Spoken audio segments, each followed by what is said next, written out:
Je pense que j'ai une façon d'écrire les romans, même un peu comme j'écris mes pièces de théâtre. C'est un vrai amour que j'ai pour le théâtre.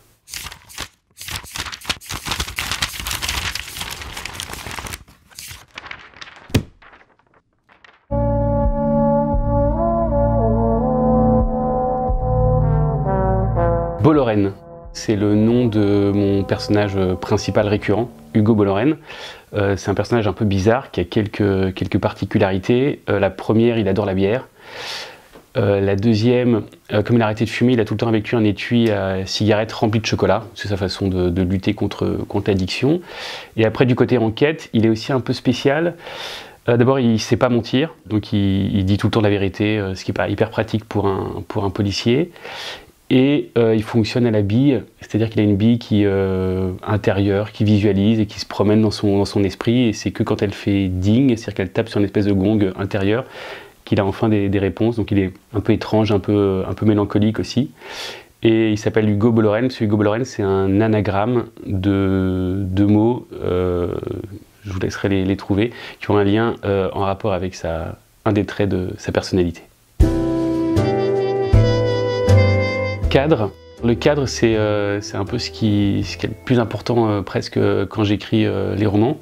Alors dans Brouillard, par exemple, le cadre, c'est un théâtre dans la ville de New York qui est plongé dans la brume. Donc j'aime bien mettre en lien un lieu un peu fort avec une météo aussi un peu étrange. Dans Terra Nullius, qui est juste avant, c'est une décharge publique à la frontière entre la France et la Belgique, sous un soleil de plomb, sous la canicule. Donc c'est pareil, on a une météo et un lieu très fort. Ça me semble important d'abord parce que ça permet de mettre le lecteur dans une ambiance tout de suite.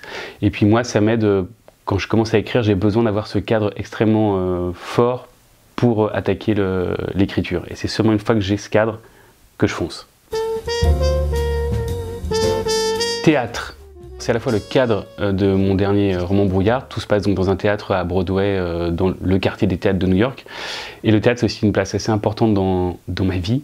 D'abord, c'est par là que j'ai commencé ma carrière professionnelle. Et aussi, c'est comme ça que j'ai commencé à écrire. C'était des pièces de théâtre. Donc le théâtre a toujours eu une place vraiment très forte. Et je pense que dans ma manière d'écrire aussi, ça se ressent, ça vient là mon goût pour les huis clos, mon goût pour les personnages très forts, très dessinés. Et les dialogues aussi, j'adore ça. Et donc c'est vrai que je pense que j'ai une façon d'écrire les romans, même un peu comme j'écris mes pièces de théâtre. C'est un vrai amour que j'ai pour le théâtre. Alzheimer. C'est la maladie qu'a la mère de Hugo Bollorène, mon personnage, et que cette mère on la retrouve dans tous mes romans, dans Douve, dans Terra Nullius et dans Brouillard, de façon soit directe, soit indirecte. Évidemment, Alzheimer, ça se rapporte à la notion d'oubli, de mémoire. C'est des thèmes aussi que je trouve qui me touchent beaucoup, qui m'ont toujours beaucoup touché dans tout ce que j'ai écrit. Il y a toujours un moment où j'en parle. Et là, en plus, ça donne une dimension un peu spéciale aussi à mon personnage, puisque sa mère est atteinte d'Alzheimer, mais sa mère représente la réussite. Elle a une vie extrêmement riche, elle a été une grande journaliste. Et elle est en train de tout oublier à cause d'Alzheimer. Et le fils, qui lui est un peu plus discret, qui a une vie un peu moins trépidante, il a un peu une sensation d'imposture, parce que lui, il se souvient de tout, mais en fait, il n'a pas fait grand-chose de sa vie, en tout cas selon lui. Donc j'aime bien ce rapport entre l'oubli des gens qui ont une vie très riche et cet homme qui est plus discret et qui se souvient de tout et qui a l'impression de pas forcément mériter ça.